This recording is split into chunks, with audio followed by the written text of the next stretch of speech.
yeah, jiu-jitsu, it's really, really fun and it's awesome to roll. But like, if you really, really care about getting better at jiu-jitsu, and I know you do, and anyone that's watching this would care about getting better at jiu-jitsu, like really reflect, like on your drive home, like turn the radio off and just think like, what went wrong? Like how, what do I need to do to fix it? Like, oh, I can't deal with this guy when he's in my half guard. He's always crushing me.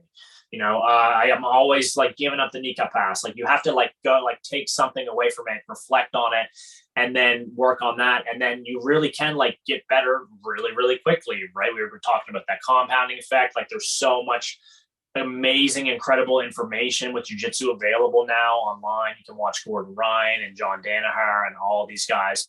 And I've heard John Danaher talk about it too, like really reflect on your roles, what went right. And like, obviously you want to build on that, but more specifically, like what went wrong. And obviously, like if you got guillotined 3 times, like maybe you need to work on your guillotine defense and like, be mindful where your head's at. But I feel like, is that something you've noticed with jiu-jitsu guys? They kind of miss that reflection period or maybe could like improve on that.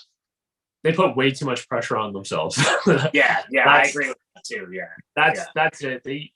A lot of the times, especially in the consultation process, when I do ask, what's your reflective process, or do you reflect in the first place? Like, how is your ride home? I love this question. How is your ride home after a bad jiu-jitsu day?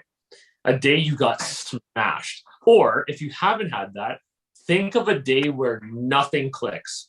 What is your body language, focus, and self-talk like on that day after? And what was it like before that? Because then we can start to tie in, why did nothing connect today? Right. And I like to look BSF and after. And a lot of us put way too much pressure on ourselves. When we don't, it's like, again, it just comes down to your perception of success. What are your success indicators? And I think that it's really positive for us to assess, I feel successful in jiu-jitsu when 1, 2, and 3. List out the things that are like, today is a good day in jiu-jitsu when, and when you finish that session, just stack everything up against that, right? That like, today's a great day if I, was calm in my rounds, right? If I wasn't like losing my mind, heart rate 180. Like that's another reason why I use heart rate monitors, because you should perform like in competitive scenarios. This is within the literature as well. In jiu-jitsu competition at the elite level, the heart rate response to a competitive round for black belts in a 10-minute round was between 164 and about 168 beats per minute.